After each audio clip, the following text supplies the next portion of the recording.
નમસ્કાર દર્શક મિત્રો, સત્યમેવ જયતે લાઈવ ન્યૂઝમાં આપ સૌનું હાર્દિક સ્વાગત છે। વિશ્વનું સૌથી મોટું એર કુલર બનાવી 3 રેકોર્ડ સર્જતું રાજ કુલર। અમદાવાદ ખાતે યોજાયેલ રાજ એર કુલર દ્વારા વિશ્વનું સૌથી મોટું એર કુલર બનાવી 3 અલગ અલગ રેકોર્ડ સ્થાપિત કરી પોતાની નામ કરી ગુજરાતનું ગૌરવ વધાર્યું। રાજકોટ ખાતેની નામાંકિત કંપની 38 ડિઝાઇનની પેટર્ન સાથે વિવિધ પ્રકારના એર કુલર બનાવે છે, જેણે આ વખતે આશરે 22 ફૂટનું વિશ્વનું સૌથી ઊંચું એર કુલર બનાવી સૌથી મોટો પ્લાસ્ટિક પંખો બનાવીને એકસાથે તમામ ડિસ્ટ્રીબ્યુટર્સને ભેગા કરવાનો golden world book of record સર્જ્યો છે।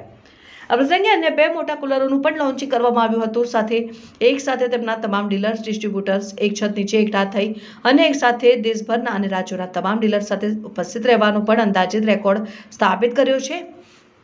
રાજ એર કુલર દ્વારા પ્લાસ્ટિકમાંથી બનાવેલ સૌથી મોટા 22 ફૂટના તોતિંગ અને એર કુલર બનાવવાનો, સર્વે ડિસ્ટ્રીબ્યુટર્સ એક સાથે મળવાનો અને પ્લાસ્ટિકનો સૌથી મોટો પંખો બનાવવાનો રેકોર્ડ સ્થાપિત કરીને ગુજરાતનું ગૌરવ વધાર્યું છે અને માત્ર જ દિવસોમાં આ 3 રેકોર્ડ પોતાને નામ કર્યા છે। એર કુલરના brand ambassador the great Khali છે, જે પણ સાંજે ઉપસ્થિત રહ્યા હતા। ગોલ્ડન બુક ઓફ વર્લ્ડ રેકોર્ડના નેશનલ હેડ આલોક કુમાર દ્વારા કંપનીને રેકોર્ડનું સર્ટિફિકેટ અને મેડલ એનાયત કરવામાં આવ્યા હતા। આ ઉપરાંત એ જ દિવસે તેઓને પ્રોડક્ટની ચોકસાઈ અને ગુણવત્તા માટેનું BIS સર્ટિફિકેટ પણ એનાયત કરવામાં આવ્યું હતું।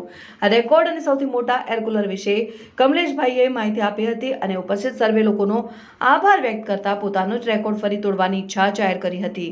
Reporter Sanjeev Rajput, Satyamev Jayate live news, Ahmedabad. उसका कोई बता नहीं सकता। એટલી મોટી ખુશી મળી છે કે જે અમારી કંપની, અમારી ટીમે જે કામ કરેલું છે એના માટે બહુ એટલે બહુ જ વધારે ખુશી મળી છે। ખૂબ જ હું આનંદિત છું કે આવા અવનવા અમે નવા વર્લ્ડ રેકોર્ડ કરતા રહીએ અને સારી સારી વસ્તુ બનાવતા રહીએ અને લોકોને કામ આવીએ। લોકોને કામ એટલા માટે આવવાનું છે કે આપણે કંઈ સારી વસ્તુઓને ઓછો પાવરથી સારી વસ્તુ દઈ શકીએ તો આપણે શું છે કે આપણે પાવર સેવિંગ કરી શકીએ અને દેશને આપણે કંઈક સારું દઈ શકીએ। રાજ કુલર એક એવી બ્રાન્ડ છે કે હંમેશા ઇનોવેશન અને ઇમ્પ્રુવમેન્ટ માટે જાણીતી છે, તો હંમેશના માટે કાંઈક ને કંઈક નવું ઇનોવેશન કરે છે। પહેલું ઇનોવેશન ને પહેલું શું કર્યું કે 15 ફૂટથી મોટું એર કુલર બનાવ્યું અને ઓછામાં ઓછું 10,000 સ્ક્વેર ફૂટ જગ્યાએ ઠંડુ કરે છે। બીજો વર્લ્ડ રેકોર્ડ કે સૌથી મોટો ફેન બનાવ્યો। ફેન બનાવવાનું કારણ શું છે કે એની અંદર સામાન્ય ઘરનો પંખો એટલી જ વીજળીમાં 4,000 સ્ક્વેર ફૂટ જગ્યા ઠંડી કરે છે। ત્રીજો વર્લ્ડ રેકોર્ડ અમારો એ છે કે એક જ જગ્યાએ એક જ ફિલ્ડમાં ઇલેક્ટ્રિકના ડિસ્ટ્રીબ્યુટર અમે એક સાથે એક મંચ ઉપર ભેગા સૌથી વધારે બનાવવાનો વિચાર અમારી ટીમને એ આવ્યો કે સૌથી પહેલાં આપણે બીજા માટે શું સારું કરી શકીએ। જો બીજા માટે સારું કરો તો જ આપણે સારું કરી શકીએ। તો શું બજારની અંદર જે ફેન આવતા હતા એ બધા શું આવતા હતા, લોખંડના ને એ બધા ફેન આવતા હતા, તો અમુક ટાઈમે જંગ લાગી જતો અને કાઢીને તૂટી જતા હતા। અને અમે શું બનાવ્યું કે એક સારો કમ્પાઉન્ડમાંથી આખો પ્લાસ્ટિક ફેન બનાવ્યો અને અંદર આખી ટેકનોલોજી નાખી BLDC ટેકનોલોજી એ છે કે જે બહુ જ ઓછા પાવરમાં વધારે કામ કરે છે, તો એ અંદર ટેકનોલોજી અમે નાખેલી છે।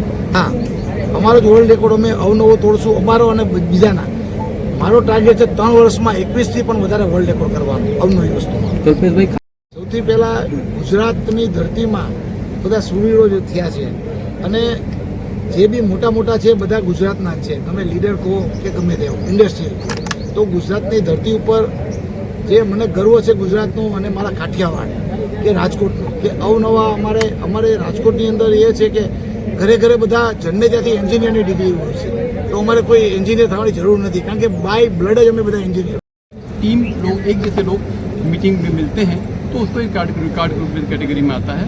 उस कंडीशन में ये रिकॉर्ड बना था largest congregation of electrical appliances traders. तो ये 3 रिकॉर्ड अभी तक बने। जब भी कोई रिकॉर्ड हमारे पास आता है तो हमारी पहले टीम उसको तुरंत हाँ नहीं करती है, पूरी टीम उसको क्रॉस चेक करती है, सब जगह देखती है क्या। जैसे आपने फैन का रिकॉर्ड बताया तो ये नहीं कि आपका रिकॉर्ड बन जाएगा। रिकॉर्ड अगर वो एग्जिस्ट कर रहा है तो आपका रिकॉर्ड नहीं बन सकता। अगर आपका 5 mm भी कम होता तो आपका रिकॉर्ड नहीं बन सकता। तो पूरी टीम जो भी रिकॉर्ड बनता है, जब प्लास्टिक फैन, फ्लोर फैन के बारे में बात किया गया तो भी हमारी टीम ने इसको 10 डेज का टाइम दिया कि सर इसको हम 10 डेज चाहिए पड़ेगा। पूरी टीम ने सब गूगल से लेकर सारी चीज़ें चेक करने होता है, गूगल सब चीज़ों चेक करने, इंटरनेट पे चेक करने के बाद फाइनल कि हाँ इस तरह का कोई फैन नहीं है अभी तक, तब इस पर अवार्ड दिया गया।